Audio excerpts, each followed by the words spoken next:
বাংলাদেশেও একসময় ছিল হাজার দরজার এক বিশাল প্রাসাদ, যার কথা আজও অনেকেরই অজানা।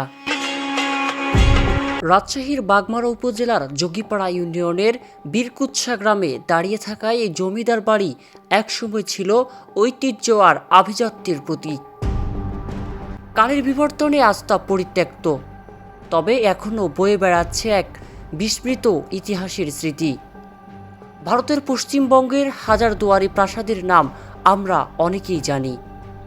বিশাল এই প্রাসাদে রয়েছে 1000 দরজা, আর এই হাজার দরজা প্রাসাদের আদলে বাগমারার ওই গ্রামে অবস্থিত এই প্রাসাদটি নির্মাণ করেছিলেন আত্রাই অঞ্চলের জমিদার রাজা গোপাল ধামের জামাতা বীরেশ্বর ব্যানার্জি। দুদিন আগের কথা আমার বাবারা বলতো যে এই জমিদার বাড়ির আশেপাশে যারা থাকিছিল আর কি, তারা নাকি এই রাস্তা দিয়ে যাওয়া আসা করবে লাগলে ফেনেল পাইপ দিয়ে যাওয়া যাচ্ছিল না।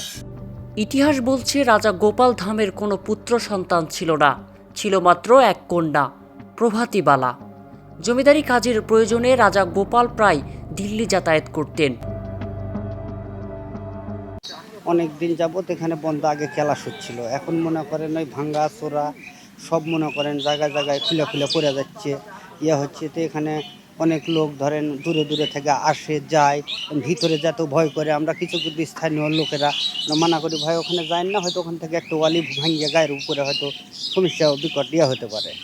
মুর্শিদাবাদের বিখ্যাত হাজারদুয়ারি প্রাসাদ দেখে অনুপ্রাণিত হয়েছিলেন বীরু, তবে তার স্ত্রী প্রভাতীবালার শর্ত ছিল দুটি প্রাসাদ যেন একেবারে একরকম না হয়। অবশেষে তৈরি করা হয় এক অভিনব স্থাপত্য, 1000 দরজার প্রাসাদ, কিন্তু এতে ছিল না একটিও জানালা। প্রায় 15 একর জায়গা জুড়ে নির্মিত এই রাজপ্রাসাদের মূল ভবন ছিল প্রায় 2 একর জমির ওপর দোতলা বিশাল স্থাপনা। মূল ভবনের দুই পাশে ছিল আরও দুটি ভবন, যেখানে থাকতেন বীরেশ্বর ব্যানার্জির 2 ভাই। প্রাসাদের ভেতরে ছিল 3টি আলাদা উঠান, প্রশাসনিক দপ্তর, বিচার কক্ষ, খাজনা আদায়ের ঘর এবং নথিপত্র সংরক্ষণের মহফিজখানা।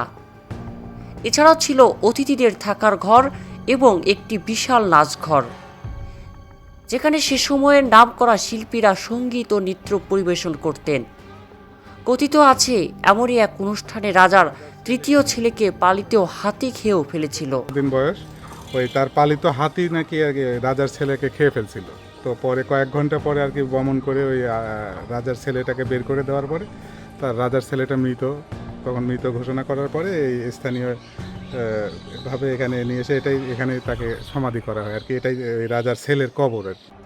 প্রাসাদের কাছেই 1917 সালে প্রতিষ্ঠা করা হয় অবিনাশ হাই স্কুল, যা বর্তমানে বীরকুৎসা অবিনাশ স্কুল ও কলেজ নামে পরিচিত। তবে 1947 সালের দেশভাগের পর জমিদার পরিবার চলে যায় কলকাতায়।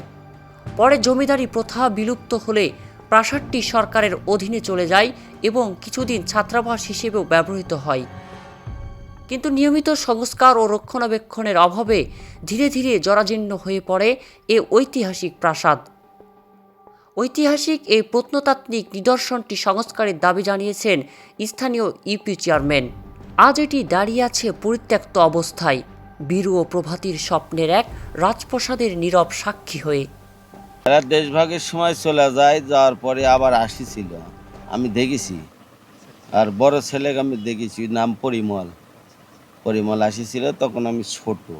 তবে হারিয়ে যাওয়া এই প্রত্নতাত্ত্বিক নিদর্শনটি সংস্কার ও পর্যটন কেন্দ্র করার পরিকল্পনা রয়েছে প্রত্নতত্ত্ব বিভাগের।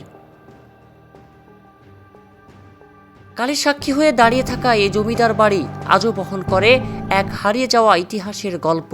প্রশাসনের কাছে আমার অনুরোধ থাকবে যে এই জায়গাটা যেন ভালোভাবে সংস্কার করে, কেননা সামনে আসন্ন ঈদ আসতেছে, অনেক এখানে পর্যটক আসে আর কি বিভিন্ন জেলা বা উপজেলা থেকে। তো আমার সরকারের কাছে বিশেষ অনুরোধ থাকবে যেন এই জায়গাটা সুন্দরভাবে একটা সংস্কার করে।